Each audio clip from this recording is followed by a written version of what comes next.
환영합니다. 좋아요, 구독, 알림 설정까지.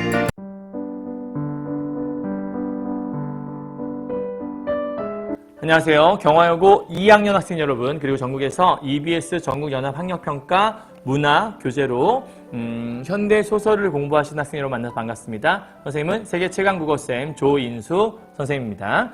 자, 오늘은요, 선생님이 이번 경화여고 학생들 2학년 학생들 이번에 소설 시험 범위에서 저번에 첫 번째 작품인 고기잡이는 갈대를 꺾지 않는다라는 작품 찍어드렸고요. 두 번째 작품 오늘은 김원우의 아득한 나날을 찍어드릴 예정이고요.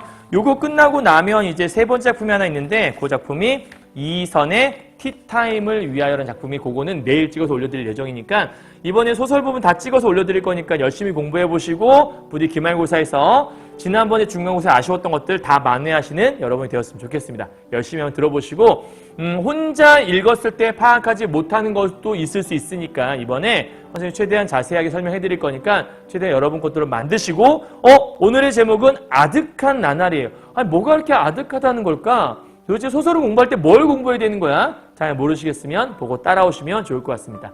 처음에 잘 모를 때는 따라오시고요. 그 다음에 어느 정도 이제 국어에 대한 실력이 쌓이고 나면 그때부터는 따라오지 않고 본인만의 공부 방법을 채택할 수 있을 거예요. 알겠죠? 자, 한번 가볼까요? 일단 제목이 아득한 나날이에요. 우리가 아득하다라고 하면 어떤 느낌이 들죠? 내가 졸업할 날이 아득해. 그 얘기는 막연하다 이런 거 아니겠어요? 그죠? 내가 부자가 되기엔 너무 아득해. 그러면 뭔가 좀 가깝다는 느낌보다는 너무너무 멀다. 그러니까 뭔가 좀 막막한 느낌이 좀 드는 것들. 근데 얘는 왜 하루하루, 그러니까 나날이니까 날일 텐데 왜 얘는 그 하루를 혹은 자신의 시간을 막연하다고 막막하다고 얘기하고 있을까? 잘 모르겠다면 일단 보기부터 확인하고 들어가는 게 모든 문학의 포인트. 그죠? 오늘 여러분 문학 모의고사 봤을 텐데 잘 봤으리라 믿겠지만 내일은 그거 해설 강의도 좀 몇 개 찍어볼까 하는데 혹시 필요한 것들은 나중에 보시면 좋을 것 같아요. 자, 가보죠. 일단 보기인데요. 여러분 책에서 아마 문제에서 요게 몇 번 문제 있더라? 4번 문제 보기로 있네요. 소설은 보기를 바탕으로 해서 시도 마찬가지지만요. 자, 이 작품은 현실적 삶을 살아가는 중산층, 그러면 요 안에 등장하는 인물이 누가 나온다는 거냐면 중산층 인물이 나오나 봐요. 그죠? 오늘의 공부는 중산층 인물의 이야기구나. 근데 얘는 현실적 삶을 살아가는 중산층 인물들의 모습을 사실적으로, 그러니까 뭔가 판타지가 아니라는 거예요. 그죠? 그러니까 얘네들은 현실을 그대로 반영해 놓은 혹은 사실적인 이야기구나. 이렇게 생각하시면 되고요. 특히 삶에 매몰된 채 속물적 사고로 인해 신의를 저버리거나 현실 세계의 문제를 외면하며 살아가는 인물들의 부도덕함. 그럼 요 안에 어떤 사람이 나오냐면 이 중산층 인물 중에서 속물적 사고를 가진 사람이 있나 봐요. 근데 이 속물적 사고를 가진 사람의 특징이 어떻냐면 신의가 없고요. 그죠? 그 다음에 현실에 어떤 문제가 있는데 이 현실의 문제를 외면하고 살아가는 사람이라는 거예요. 이게 이제 중요한 포인트가 되겠죠. 그리고 이 속물적 사고를 가진 요 인물의 특징은 한마디로 부도덕하다. 그래서 이러한 부도덕함을 반성적으로 폭로하고 있다고 했으니까 이 부도덕함을 비판하기 위한 작품이겠구나. 그리고 또한 원칙과 상식이 통하는 사회에 대한 갈망과 함께 그럼 요 안에 또 하나 등장하는 건 아마 원하는 바가 있나 봐요. 그게 뭐냐면 원칙과 상식을 소망하는 사람이 있는 것 같고 평범한 삶의 의미를 찾아서 일상, 그러면 원칙과 상식을 소망하는 것은 곧 무엇에 연결되는 거냐면 일상을 회복한다라는 거. 그러면 현재는 원칙과 상식이라는 게 통용되는 그 일상이 무너져 있다라는 거죠. 그게 제일 중요한 포인트라고 보시면서 이 작품을 읽어내시면 될 것 같아요. 사실은 이 작품의 배경은요. 제5공화국 시절의 이야기인데요. 여러분 이 얘기는 책에 없는 이야기인데 제5공화국 시절에 사회 정화를 한다는 명분으로 기자들을 많이 잘라냈어요. 사실은 사회를 정화한다고 했지만 정부에 반하는 기자들, 그러니까 쉽게 말해서 정부에 대해서 막 반항적인 기사를 쓰는 기자들을 싹 다 잘라내고 정화한다고 했잖아요. 모든 기자들의 기사를 다 한 방향으로 틀어 모았던 거예요. 그래서 되게 열심히 뭔가 나름대로 기자 의식을 갖고 사회에 대해서 저항하고 안 좋은 건 안 좋다고 얘기를 하는, 아닌 건 아니라고 얘기하는 그런 기자들을 다 잘라내버렸던 거죠. 그런 것들을 사실적으로 보도했던 작품인 건데, 이제 중요한 건 요 안에 인물이 어떤 인물이냐, 이제 그게 중요한 거예요.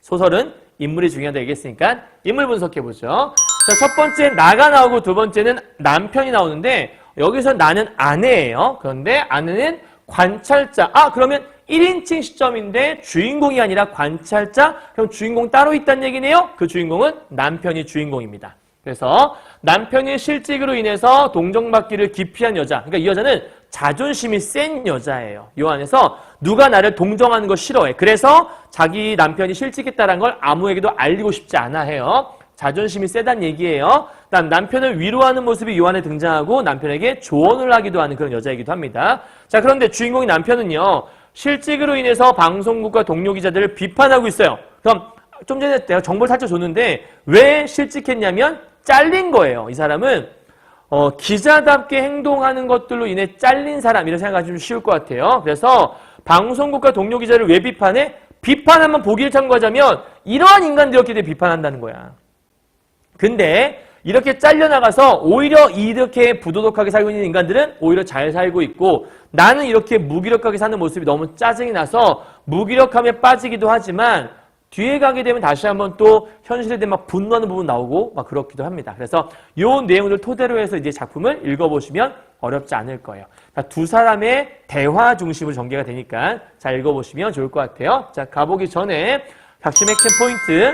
글을 읽고 나서 이 포인트를 파악을 하면 내가 글을 잘 읽었다라고 늘 말씀드리고 있죠. 가보죠. 첫 번째, 아득한 나날의 의미는 무엇인가? 제목의 의미가 무엇인지는 최소한 알아야 되지 않을까요? 글 공부했으니까. 두 번째, 괴물의 화면은 무엇이고 괴물의 집단은 무엇일까?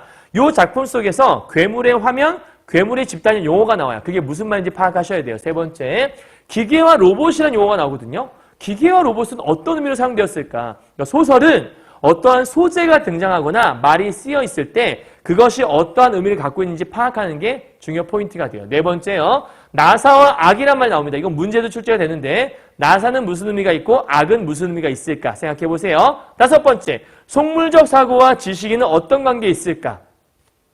본래 지식인이라고 하면 정신적인 가치를 추구한 사람이기 때문에 속물적인 사고를 하면 안 되겠죠. 그런데 속물적인 사고를 지식인이 하고 있다면 이 지식인은 비판받아 마땅하죠. 근데 우리 아까 보기에서 뭘 읽었냐면 속물적 사고를 하고 있는 인간이 있다고 했어요. 근데 그 인간이 지식인인지는 모르겠어요. 자, 글을 읽으면서 한번 얘기해 보도록 하겠습니다. 갈게요. 자, 앞부분의 줄거리는요. 반드시 잘 읽어야 돼요. 왜? 여기를 읽어야 뒤를 이해할 수 있기 때문에 줄거리를 주는 거죠. 자, 나는 방송국 기자였던, 얘들아, 내가 방송국 기자가 아니에요. 방송국 기자였던 남편이죠. 그죠? 그러니까 나는 남편 얘기했으니까 이 사람이 아까 얘기했던 아내가 되겠죠. 그리고 나가 나오는 걸 보면 이 작품은 1인칭 시점이다. 그리고 주인공은 누구라 그랬죠? 남편이 주인공이다 라고 얘기했죠?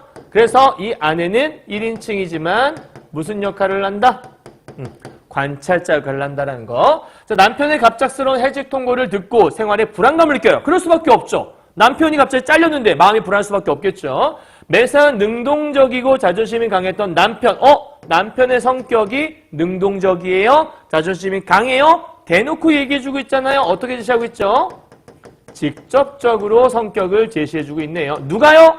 서술자가요. 자, 남편은 철저히 관계없는 사람처럼 두 번의 역사적인 밤. 이 두 번의 역사적인 밤이 이 뒤쪽에 나오진 않는데 아마 선생님이 이제 이런 정보들 좀 찾아보니까 대표적으로 광주 민주화 운동 5.18이라고 하죠. 그거하고 12.12 사태라고 한 그 두 개의 사건들을 얘기한다라고 사람들 흔히 이제 좀 짐작을 하고 있더라고요.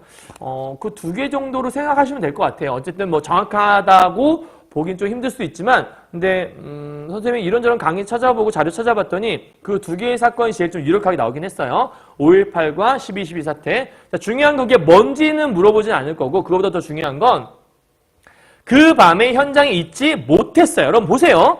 중요한 건 현장에 있지 않았다가 아니에요. 뭐 했어요? 못했어요. 이번에 수의 비밀이라는 시험 범위가 나올 텐데 수의 비밀에 보게 되면 나는 옷을 못 지은 게 아니라 안 지은 거다라고 얘기하거든요. 그 못 지은 거는 내가 능력이 없는 거고요. 안 지은 건 의지의 문제잖아. 근데 여기서 내가 현장에 있지 못했다. 이건 뭐죠? 이건 나의 능력의 문제예요? 의지의 문제예요? 이건 나의 의지의 문제가 아닌 거죠. 능력. 근데 능력이 부족하다 이런 얘기를 하는 건 아니고 이거는 내가 일부러 여기에 없었다가 아니라는 얘기예요. 그러니까 지금 내가 현장에 있지 못했던 건 나의 뭐가 아니라는 얘기냐면 나의 의지가 아니었다는 얘기예요. 쉽게 말하면 나는 거기에 가고 싶었으나 나를 배제했다라는 거죠. 그 역사적인 현장에 가서 나도 기사를 쓰고 뭔가를 하고 싶었어. 근데 거기에 내가 있지 못했어. 나를 배척하는 무엇인가 때문에 있지 못한 모습이 있는 거죠. 그래서 그 두 번의 도련한 역사적인 밤을 겪고 난 다음 그는 당연히 남편이겠죠. 이 남편은 자신의 직업에 대한 어떤 모멸감을 느꼈대요. 자, 모멸감은 치욕, 수치 이런 걸 얘기하는 거잖아요. 그럼 얘가 모멸감을 느꼈다라는 건 아마 그 역사적인 밤에 거기에 가서 내가 뭔가를 해야 돼. 뭔가를 열심히 주장하고 뭔가 기사를 썼어야 돼. 나는 기자니까. 근데 그런 보도를 하지 못했던 것 때문에 굉장한 수치심을 느꼈다고 얘기하고 있어요. 그죠? 그러니까 이 사람은 좀 뭔가 정의로운 그런 사람이었던 것 같아요. 자, 아니다. 말이 틀렸다. 자신의 생업, 기자 일이죠. 에 대한 주저, 회의, 나아가서 모멸은 취재 현장에서마다 맞닥뜨리곤 했던 터이다. 이게 무슨 얘기냐면 이 사람 역시도 자기의 그 생업 현장에 나갔을 때는 뭔가에 대해서 주저할 때도 있었고 뭔가 회의감을 가질 때도 있었고 거기에서 뭔가 수치심 갈 때가 여전히 예전부터 있었다. 그러니까 이 사건 때문에만 있는 것은 아니라 거기에서 늘 이런 것들을 많이 경험하곤 했다. 그 얘기는 이전부터 경험을 했던 일들이다라고도 쓸 수 있겠네요. 그죠? 자, 그런데 이번에는 자신의 능력 자체, 곧 기자로서 마땅히 갖추고 있어야 할 본분을 불신하게 되었다는 얘기예요. 여러분, 그 본분이라고 하는 건 내가 당연히 가져야 할 도리 같은 걸 얘기하는 거거든? 근데 내가 기자로서 어떤 도리를 갖고 있어야 되는데 어떤 생각을 하냐면 나는 그런 기자의 본분이 나한테 있는 건가? 그러니까 자기 스스로가 기자로서의 본분과 도리를 갖고 있는가에 대한 의심을 하게 돼요. 무슨 얘기냐면 나는 진짜 기자로서 능력이 없나? 그러니까 스스로가 기자로서 능력이 없나라고 자기 스스로를 되게 자조적으로 바라보고 있는 모습이 바로 이 기억의 모습인 거죠. 자, 기억 문제가 하나 있을 거예요. 여러분 책에서 아마 2번 문제인 것 같은데 2번에 기억 봐요. 1번, 2번에 1번. 기억. 취재 현장에서 기자로서 당연히 해야 할 일을 하지 못한 거에 대한 그의 모멸감이 내재되어 있다. 그쵸? 당연히 내가 취재 기자인데 가서 어떤 일도 하지 못했던 거야. 그로 인한 수치심. 그래서 내가 정말 기자가 맞는 건가? 난 기자로서의 능력도 없는 건가? 내 능력 자체가 이제 부족하다고 생각하고 있는 부분인 거죠. 이해했죠? 자, 자신에게는 그것이 이제 본분 얘기한 걸 텐데 그것이 없는 것처럼 여겨졌대요. 그러나 동료들은 더 유들유들해진 것 같았대. 그러니까 나는 지금 거기에서 내 역할을 수행하지 못하는 거에 대해서 스스로 부끄러움을 느끼고 있어. 최소한도 내가 기자로서 어떠한 일을 하지 못하는 거에 대해서 이 사람은 수치심을 느끼고 있단 말이에요. 그런데 자신의 동료들은 유들유들하다. 우리가 유들유들하다는 거 언제 써요? 뭔가 좀 강단 있게 나가는 게 아니라 뭐 좋은 게 좋은 거지 뭐. 다 그런 거 아니겠어? 이런 게 유들유들한 거잖아요. 그러니까 유들유들해지고 더 고분고분해졌다는 얘기는 쉽게 말하면 뭔가에 저항하지 않는 태도를 얘기하는 거죠. 그럼 동료라고 했으면 당연히 이 동료들은 기자들 아니겠어요? 얘 직업이 방송국 기자니까. 그러니까 다른 기자들은 되게 뭔가 저항하지 않고 그냥 유들유들하게 순응하고. 그러니까 요걸 좀 말을 바꿔본다면 현실을 좀 더 뭔가 순응하는? 쉽게 말하면 이 사람들이 기자라고 본다면 뭔가 수동적인 보고만 하고 있는. 그러니까 수동적인 보도라고 해야 더 맞겠네요. 기자니까. 수동적인 보도만 하고 있는 이 동료들의 모습을 생각한다고 보시면 될 것 같아요. 정확히 얘기하면 정권이 시키는 대로. 그러니까 이 당시에 정권이 이렇게 해라고 하면 뭐 그게 다 좋은 게 좋은 거지 뭐 하면서 이렇게 그냥 순응하고 있는 모습. 한마디로 얘기해서 이 모습은 당시 독재 정권의 순응하는 모습을 갖고 있던 그 동료들의 모습을 얘기를 하고 있는 것 같아. 근데 이와는 반대로 이 남편은 그런 존재가 아니었다라는 거죠. 다들 사태를 훤히 알고 있으면서 눈만 껌뻑껌뻑거리고 있었다. 그러니까 이 눈만 껌뻑거리고 아무것도 안 하고 있는 모습인 거니까 이 모습은 무기력한 모습인 거고, 이 무기력한 모습은 곧 현실을 저항하는 것이 아니라 못 본 척 외면하고 있는 거죠. 뭐 무슨 일이 있어? 껌뻑껌뻑 하고 있는 모습인 거죠. 자, 공연이 전화질이나 됐고 어디선가 날아온 전화를 기다리고 있었고, 그러니까 취재를 가야 되는데 취재 기사 거리를 전화를 기다리고 있는 거예요. 그러니까 되게 어떤 모습이야? 수동적인 모습이 있는 거죠. 다 그런 거지 뭐 라는 유행과 가사만을 읊조리는 냉소주의자들. 맞아요. 아까부터 얘기하고 있는 이 무기력하고 현실을 외면하는 존재들을 다시 한번 얘기하고 있는 거죠. 자, 이들의 모습이 아까 보기에 따르면 어떤 죄송해요. 어떤 모습이에요? 현실 문제 외면하는 부도덕함. 그렇죠. 이게 바로 보기에서 말했던 그 부도덕함을 갖고 있던 속물적인 인간들의 모습을 얘기해주고 있는 거죠. 그러니까 동료들이 이렇게 속물적인 인간, 되게 부도덕한 인간이 되어버린 모습을 얘기하는 거예요. 자, 그것은 엄연히 직무방기, 직무유기였다. 그래도 줄기차게 화면은 만들어지고 있었다. 화면이니까 이거는 방송 화면이겠죠. 방송국 기자들인 거니까 방송 화면은 만들고 있었다. 그러니까 화면은 만드는데 사실을 보도하는 것이 아니라 정부가 원하는 대로 현실에 순응해서 뭔가 보도하고 있던 거예요. 그런 기계적인, 그러니까 기계적인 건 다시 한번 얘기하지만 굉장히 수동적인 자세죠. 그럼 이러한 수동적인 자세는 뭐랑 반대로 볼 수 있냐면 이 사람이 얘기하고 있는 기자의 본분과는 굉장히 반대에 있는 모습인 거죠. 그래서 일련의 직무 수행을 문득문득 되돌아보면 한편으로 우습기도 하고, 그러니까 이런 모습이 너무 우스웠던 거야. 그리고 다른 한편으로 이 시접자는 것들아, 사기를 치려면 석 달, 열흘쯤은 감쪽을 사거나마, 그러니까 무슨 얘기하는 거야? 야, 기사로 사람들 속이려면 좀 그럴듯하게 쓰던가, 그런 정성도 보이지 않는데 그게 무슨 그따위 게 기사야! 막 소리를 지르고 있다는 얘기죠. 다시 이 니은 부분은 한마디로 얘기해서 거짓 기사 쓰지 마! 라고 소리치고 있는 모습인 거야. 그치? 그런 거짓 기사 따위 쓰지 마! 이 얘기를 하고 싶은데 이걸 이렇게 길게 쓴 것이 아닐까 싶은 거죠. 그러니까 되게 뭔가 성찰 없는 기계적인 기계. 그러면 2번이 2번 의식 없이 반복적으로 주어진 일을 수행하는 것에 대한 그의 분노. 그쵸? 분노를 볼 수 있다라고 얘기할 수 있는 거죠. 기사 쓰지 말라고 그 동료들에 대한 뭘 표현하고 있어요? 분노를 표현하고 있어요. 넘어갑시다. 그의 주위엔 점점 두터운 벽, 무건의 벽이 둘러싸이고 있었다. 한마디로 얘기해서 주변에 벽이 쌓이고 있다는 얘기는 사람들이 그에게, 즉 남편에게 동조하는 것이 아니라 벽을 쌓고 있는 거야. 그럼 이 벽을 쌓았다는 얘기는 남편을 거부하고 있다는 얘기니까 남편이 고립되고 있는 상황이라 볼 수 있겠네요. 그러면 다시 말해서 남편을 소외시키고 있는 이 나쁜 놈들의 모습이 있다라 볼 수 있을 것 같아요. 그죠? 그러니까 지금 이 벽이라고 하는 것들이 얘기한 게 뭐냐면 바로 현실을 외면하는 자세들을 이런 식으로 표현하고 있는 거죠.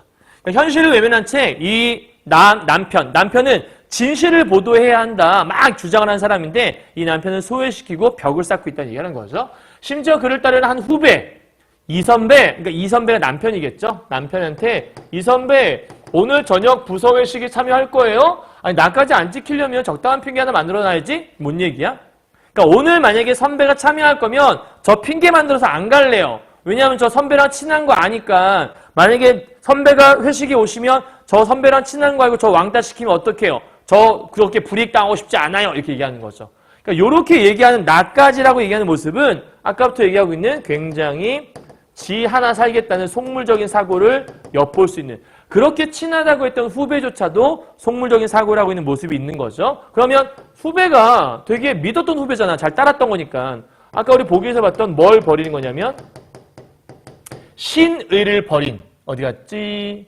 여기 있다. 신의를 버린, 그게 바로 이 후배를 얘기한다고 볼 수 있겠네요. 자, 그는 자신의 생업에는 패배감을, 생업이란 건 기자직을 얘기하는 걸 텐데 이 기자직에서는 패배감을 느꼈고 직장 안, 당연히 방송국 얘기하는 거겠죠. 거기서는 위상의 무력감을 느꼈다. 괴물의 화면, 이 괴물의 화면이 뭐예요? 방송 화면일 텐데 어떤 화면이겠어요? 이것은 진실이 가려진 화면이겠죠. 한마디로 얘기해서 거짓 화면일 거예요. 그죠? 그러니까 진실이 가려진 정부가 원하는 대로 쓴 그런 잘못된 기사 화면이겠죠? 그리고 그걸 만드는 괴물의 집단은 당연히 누굴 얘기하는 거예요? 아마도 방송국 놈들을 얘기하겠죠. 혹은 기자 집단을 얘기한다고 볼 수 있을 거고요. 물론 이들을 왜 괴물이라고 했냐면 진실을 모하지 않으니까, 진실을 보도하지 않는 존재들이니까, 현실에 순응하는 속물적인 나쁜 놈들이니까. 그죠? 자, 그래서 그의 결론이 이랬다. 먹물들은, 얘들아 우리가 흔히 먹물이라고 하는 건 글씨 쓸 때 쓰는 거잖아요. 그래서 먹물들을 좀 큰 의미로 보자면 지식인을 상징하는 말인 거고, 여기서는 기자들을 얘기하는 거겠죠. 배운 사람들이니까. 먹물들은 위기가 닥치면 다 비겁해진다. 그리고 처자식 걱정부터 먼저 한다. 이게 속물적인 생각이죠. 도대체 이놈의 동네는 어디예요? 이 방송국 집단이겠죠. 그죠? 그러니까 이 방송국 혹은 이 기자 집단, 여기서는 기자로서의 사명감이 없어진 지 오래다. 그러니까 지금 오래다라고 뭘 하고 있냐면 이러한 부도덕한 행위를 뭐 하고 있어요? 이 남편은 비판하고 있는 거예요.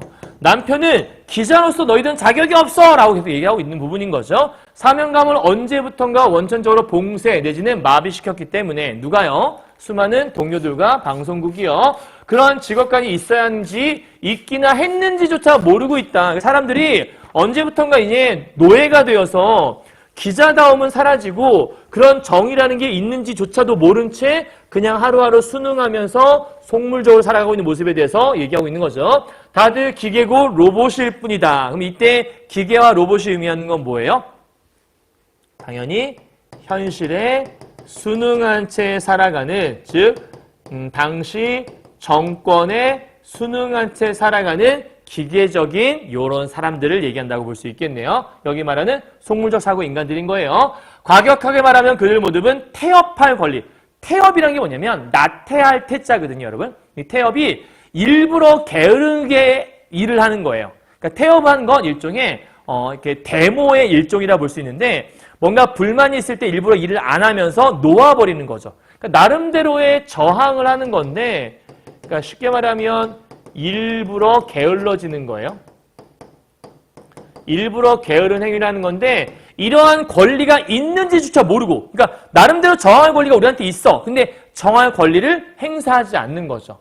그리고 밑에 총 앞에서만, 총은 팡 쓰면 우리는 죽을 수밖에 없는 거니까 이 총이라는 것들은 일종의 무력 또는 권력을 상징하는 말이 되겠네요. 그래서 이러한 무력과 권력, 여기서는 독재 정권 얘기할 텐데 그것 앞에서만 와들와들 떠는 과민성 체질의 까막눈들이다. 그러니까 배운 인간들인데 그런 배운 인간들이 못 본 척하고 있으니 그건 마치 그를 모르는 까막눈과 똑같다고 얘기하는 거죠. 그러니까 일종의 까막눈을 통해서 그런 지식인들을 비판하고 있는 거고, 그러니 이미 먹물도 뭣도 아니야 라고 비판하고 있는 거예요. 이번에 3번, 부당한 무력 앞에서 정당한 권리를 내세우지 못하는 것에 대한 그의 멸시. 그렇죠. 너희들은 이미 지식인도 먹물도 뭣도 아니야 하는 거니까 여기에는 이 남편의 동료들에 대한 멸시가 담겨있다고 얘기할 수 있어요. 자, 그는 자신의 입지가 점점 비좁아지고 있음을 매일같이 느끼고 있었다. 그는 될 대로 되라는 식으로 에라 모르겠다. 스스로 모든 걸 포기했다는 걸 사자성어로 자포자기했다고 하죠. 자신을 아무렇게나 내던져버렸다. 이상하게도 생활의 불안감 따위는 까마득히 사라졌어요.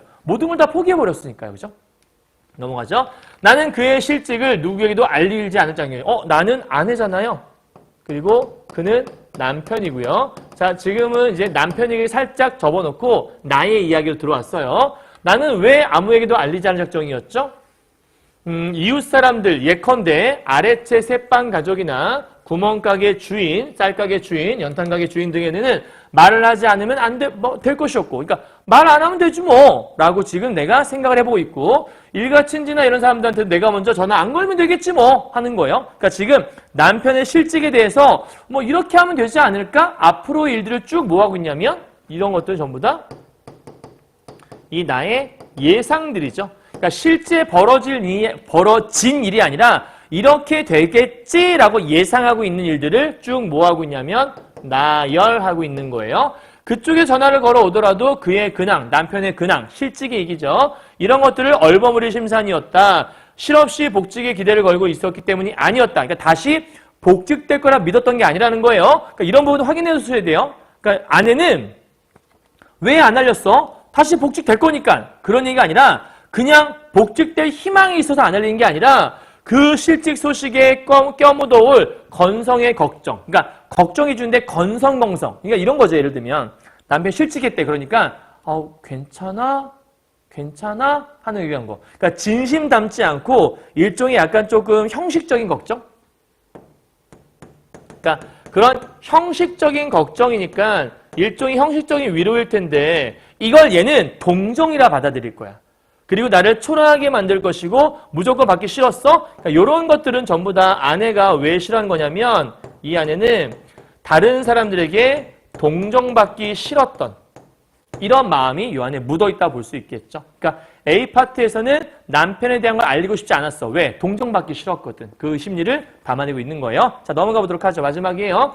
나는 우리가 이제 지나올 날을 더듬어 보면서 그러니까 이제부터 아내가 우리가 이제 지나올 날이니까 지금까지 일들을 쭉 돌아보고 싶었나 봐요. 근데 더듬어 보면서 뭐 하냐면 앞으로 살 날을 헤아려 보는 어떤 관조기. 우리가 관조한다라는 건 지켜본다라는 건데 여기서 관조기라고 하는 것들은 뭔가 돌아본다는 뜻이에요. 그럼 이때 관조기는 나를 돌아보는 시간이라고 해석을 하시면 될 것 같아요. 그러니까 지금 우리 부부가 앞으로 어떻게 될 것인가 우리 부부의 앞날을 한번 돌아보고 있는 거예요. 그럼 리을 2번이 4번인데요. 남편과 자신이 지나온 삶을 되돌아보며 앞으로의 삶을 생각하는 시기로 접어드는 것에 대한 나의 쓸쓸함. 어떻게 할 수 있어? 쓸쓸함 어디 있지? 얘들아 이렇게 기억에서 미음까지를 볼 때는 앞뒤의 문맥을 같이 파악하시는 거예요. 요 줄만 보시면 안 돼요. 예를 들어서 기억에서 싫어라는 말이 있어. 그러면 기억의 의미가 뭐냐라 물어본다면 앞뒤 문맥 고려해서 왜 싫다고 하는지 그 의미를 파악해야 돼요. 근데 뒤에 보니까 이렇게 생각하고 쓸쓸했다고 했으니까 요거는 쓸쓸함과 연결할 수 있는 말이죠.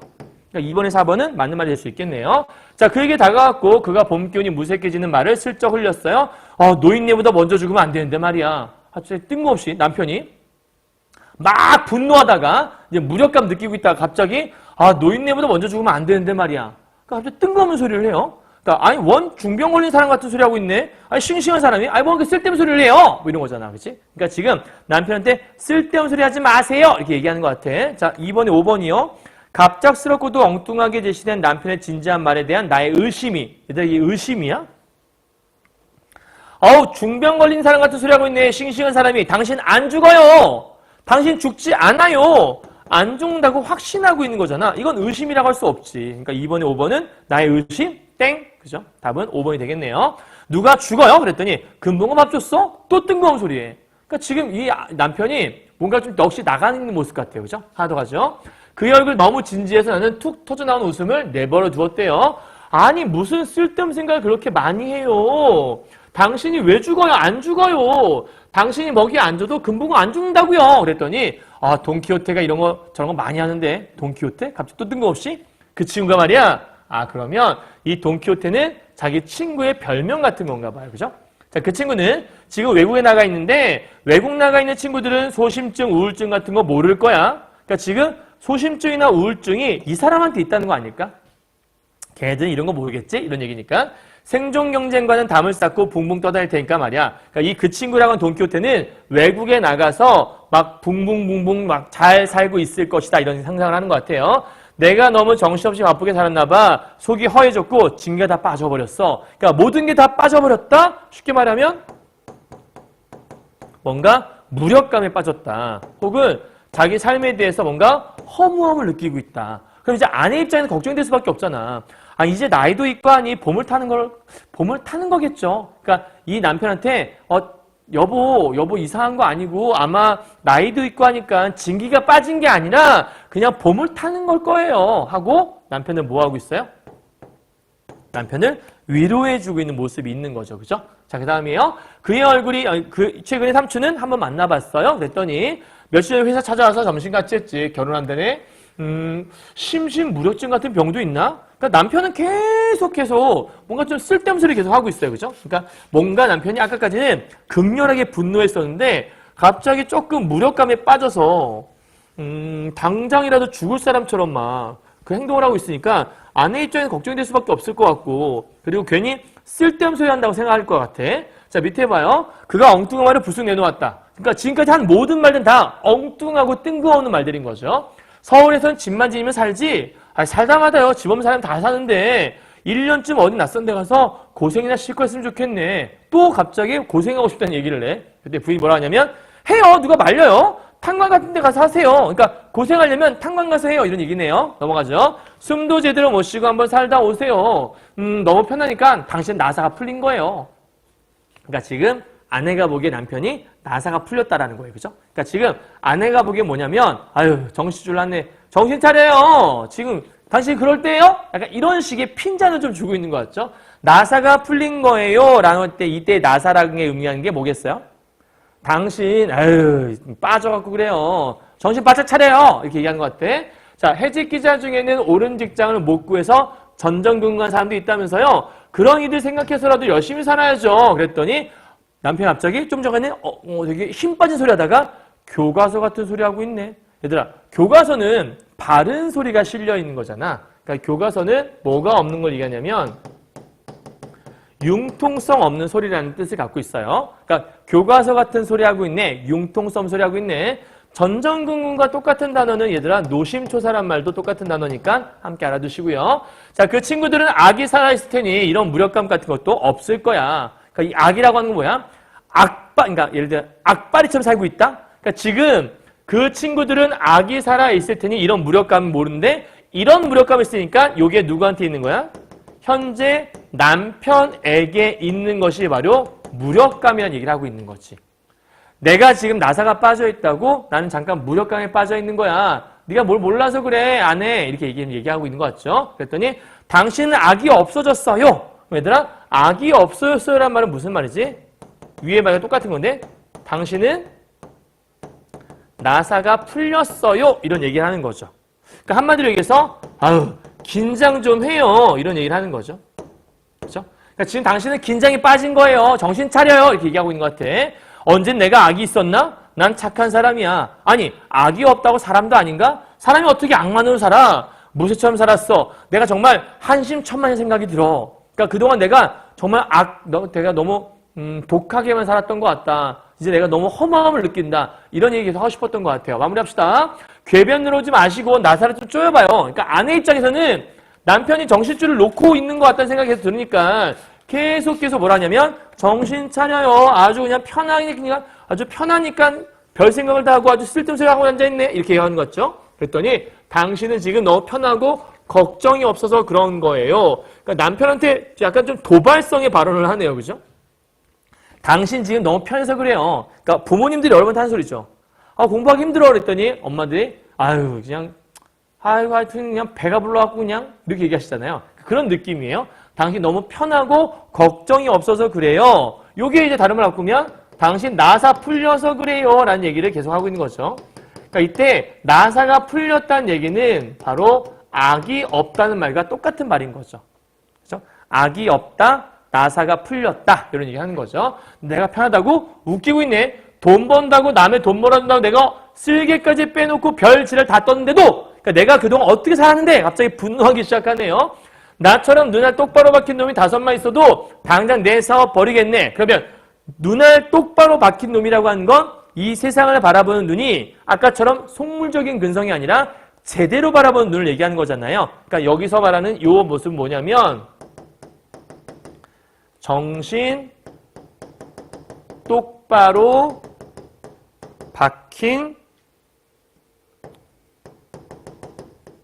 현실, 요것이 없어서 비판하는 거죠. 그죠?